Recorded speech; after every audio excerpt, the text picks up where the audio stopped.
Bonjour à toutes et à tous.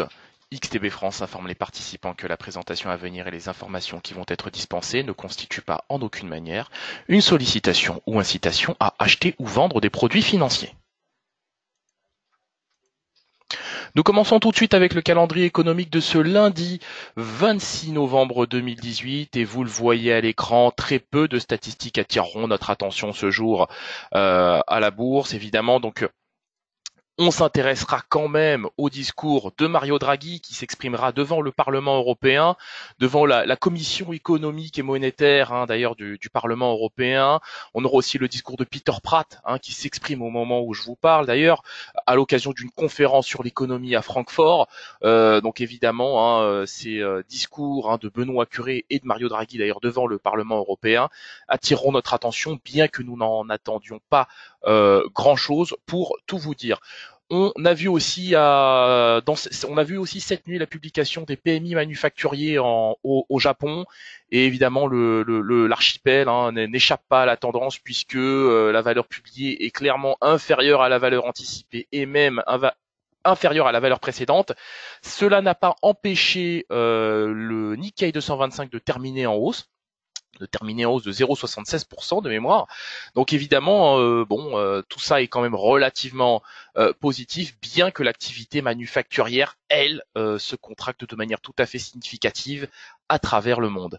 L'indice IFO du climat des affaires maintenant, donc pareil, posté il y a quelques minutes, donc c'était à 10 heures, ressorti à 102, donc inférieur aux attentes et même inférieur à la valeur du mois dernier. L'euro-dollar, voilà, l'euro-dollar qui après avoir rallié le niveau des 1,1336 a repris des couleurs, a retrouvé des couleurs et progresse désormais en direction du niveau des 1,14 $ pour un euro. Alors évidemment, de mon point de vue, on a une toile de fond qui est quand même assez énigmatique sur la paire euro-dollar, puisque pour tout vous dire, je n'avais pas anticipé ce rebond technique. Bien au contraire, je voyais la paire rallier le seuil des 1,13 $ pour un euro. Alors évidemment, nous composons avec. Alors évidemment, ça se fait dans la continuité de la hausse. Enfin, cette hausse, pardon, de l'euro-dollar s'inscrit dans la continuité de la hausse que nous avons au moment où je vous parle sur le DAX 30, sur le CAC, sur l'Eurostock, sur la UX d'Amsterdam.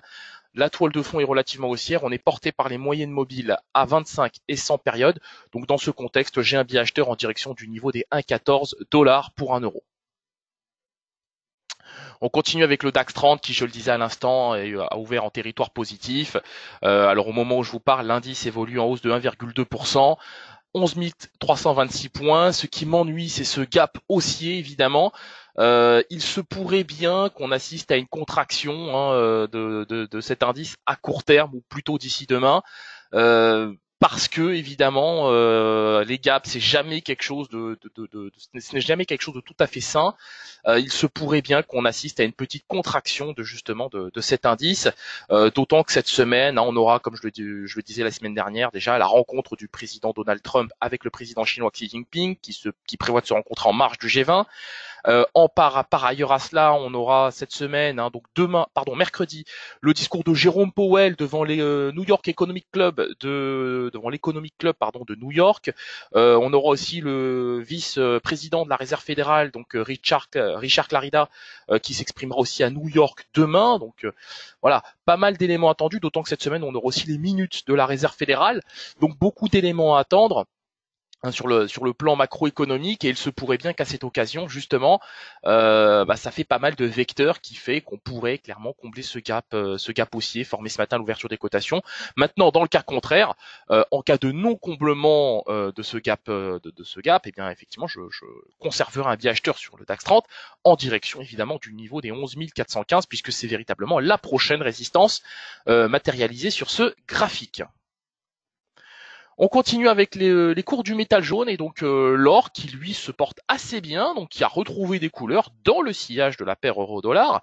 L'actif évolue au-dessus des moyennes mobiles à 7 et 21 périodes, donc une toile de fond assez positive. J'estime que l'or pourrait très facilement retrouver le niveau des 1228 $ l'once à court terme.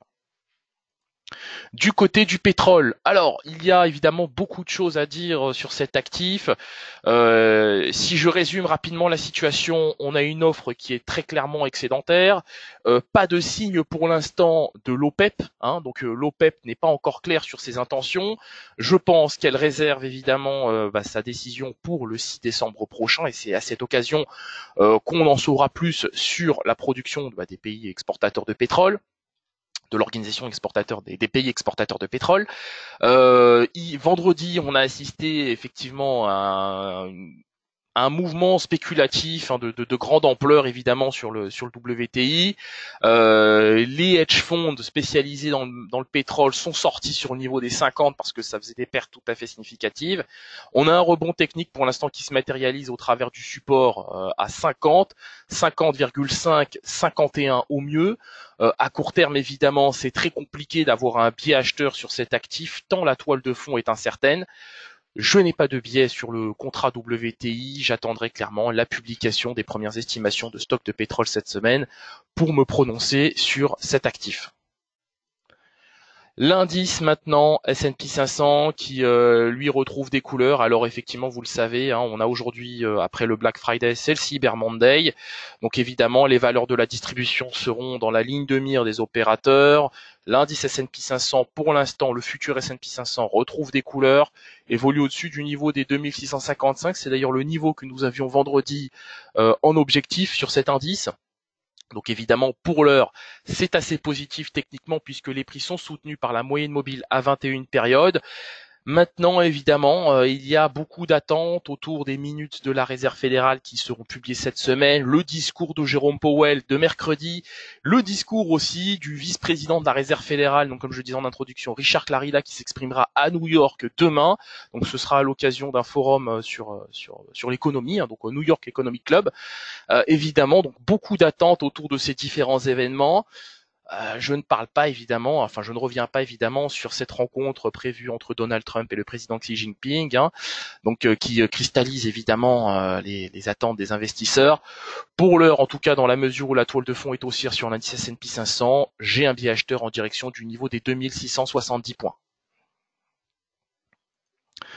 Nous terminons avec le Bitcoin et le Bitcoin qui, vous l'avez vu, est repassé pour la première fois de l'année sous le niveau des 4000 $ pour un Bitcoin. C'est quand même une drôle de façon de fêter ses 10 ans, hein, puisque le Bitcoin fête ses 10 ans. Et évidemment, fête ses 10 ans dans la tourmente, hein, c'est quand même le cas de le dire, puisqu'on évolue sur des quasiment plus bas, sur des quasi plus bas annuels sur le Bitcoin. Très peu d'éléments positifs, que ce soit sur le plan technique comme sur le plan fondamental, pour le peu qu'il y a évidemment du plan fondamental. Techniquement, c'est baissier, les prix évoluent sous les moyennes mobiles à 7 et 21 périodes. J'ai un biais vendeur sur cet actif et je pense qu'on est susceptible de retrouver le niveau des 3900 $ pour un Bitcoin à très court terme. On se quitte sur cette note, je vous remercie de votre attention. Je vous souhaite une excellente séance de trading et une excellente journée. Merci à vous.